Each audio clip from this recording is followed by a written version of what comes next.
Un revenu universel testé, avec des chômeurs en Finlande, plus de bien-être, mais peu d'effet sur l'emploi. Le versement à titre expérimental d'un revenu de base garanti aux chômeurs s'est avéré bon pour leur morale, mais n'a pas eu d'effet notable sur leur retour à l'emploi, selon les conclusions d'une étude menée en Finlande, publiée la semaine dernière.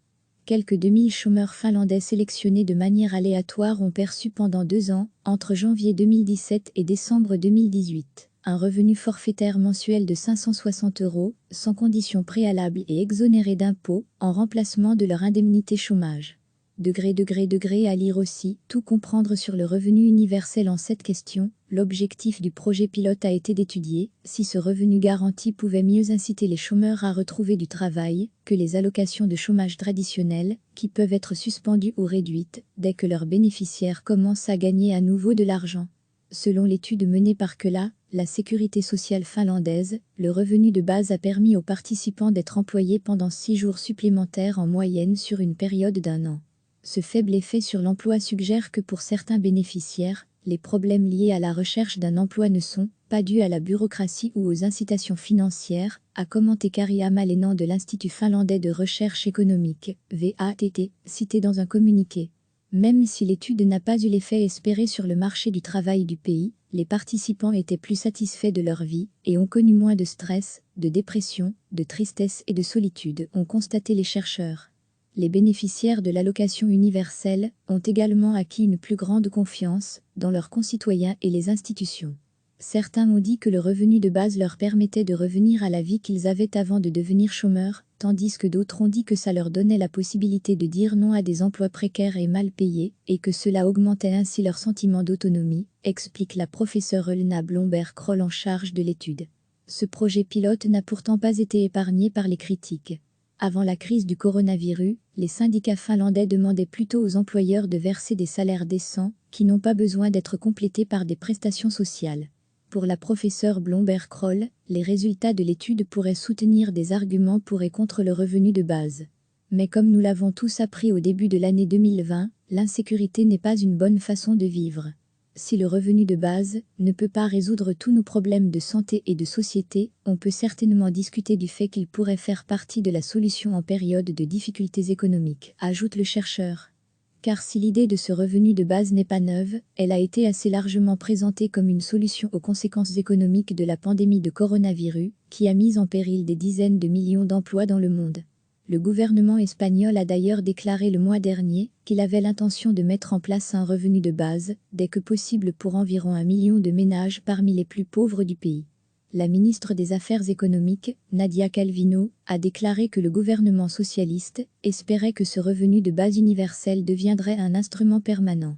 La première ministre écossais, Nicola Sturgeon, a déclaré que le virus et ses conséquences économiques m'ont amené à penser, avec beaucoup plus de conviction, que le revenu de base universel est une idée qui arrive à point nommé. Mais l'Espagne et l'Écosse ne sont pas les seuls pays à vouloir avancer sur cette question.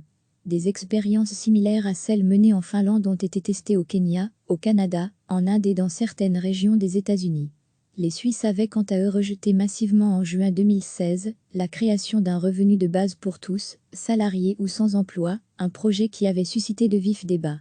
L'Organisation de coopération et de développement économique, OCDE, a prévenu par le passé qu'un programme de revenu de base en Finlande ne serait pas économiquement viable et pourrait détériorer la situation de ses bénéficiaires.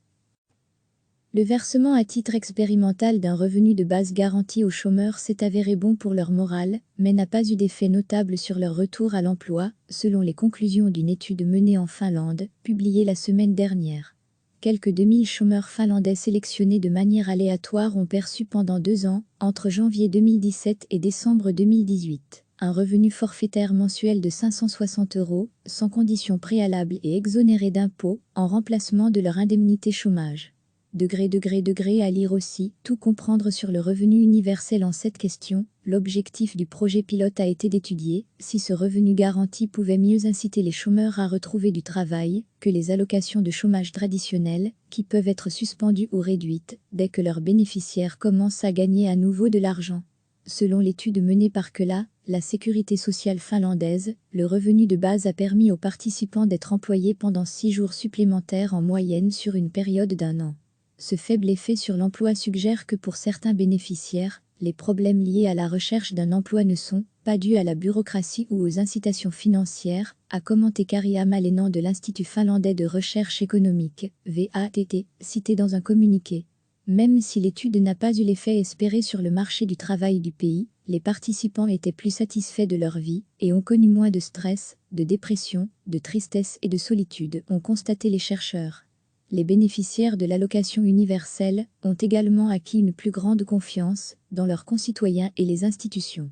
Certains ont dit que le revenu de base leur permettait de revenir à la vie qu'ils avaient avant de devenir chômeurs, tandis que d'autres ont dit que ça leur donnait la possibilité de dire non à des emplois précaires et mal payés, et que cela augmentait ainsi leur sentiment d'autonomie, explique la professeure Elna Blomberg-Kroll en charge de l'étude. Ce projet pilote n'a pourtant pas été épargné par les critiques. Avant la crise du coronavirus, les syndicats finlandais demandaient plutôt aux employeurs de verser des salaires décents, qui n'ont pas besoin d'être complétés par des prestations sociales. Pour la professeure Blomberg-Kroll, les résultats de l'étude pourraient soutenir des arguments pour et contre le revenu de base. Mais comme nous l'avons tous appris au début de l'année 2020, l'insécurité n'est pas une bonne façon de vivre. Si le revenu de base ne peut pas résoudre tous nos problèmes de santé et de société, on peut certainement discuter du fait qu'il pourrait faire partie de la solution en période de difficultés économiques, ajoute le chercheur. Car si l'idée de ce revenu de base n'est pas neuve, elle a été assez largement présentée comme une solution aux conséquences économiques de la pandémie de coronavirus, qui a mis en péril des dizaines de millions d'emplois dans le monde. Le gouvernement espagnol a d'ailleurs déclaré le mois dernier qu'il avait l'intention de mettre en place un revenu de base, dès que possible pour environ 1 million de ménages parmi les plus pauvres du pays. La ministre des Affaires économiques, Nadia Calvino, a déclaré que le gouvernement socialiste espérait que ce revenu de base universel deviendrait un instrument permanent. La première ministre écossais, Nicola Sturgeon, a déclaré que le virus et ses conséquences économiques m'ont amené à penser, avec beaucoup plus de conviction, que le revenu de base universel est une idée qui arrive à point nommé. Mais l'Espagne et l'Écosse ne sont pas les seuls pays à vouloir avancer sur cette question. Des expériences similaires à celles menées en Finlande ont été testées au Kenya, au Canada, en Inde et dans certaines régions des États-Unis. Les Suisses avaient quant à eux rejeté massivement en juin 2016 la création d'un revenu de base pour tous, salariés ou sans emploi, un projet qui avait suscité de vifs débats. L'Organisation de coopération et de développement économique, OCDE, a prévenu par le passé qu'un programme de revenu de base en Finlande ne serait pas économiquement viable et pourrait détériorer la situation de ses bénéficiaires. Cliquez sur s'abonner pour recevoir les dernières nouvelles.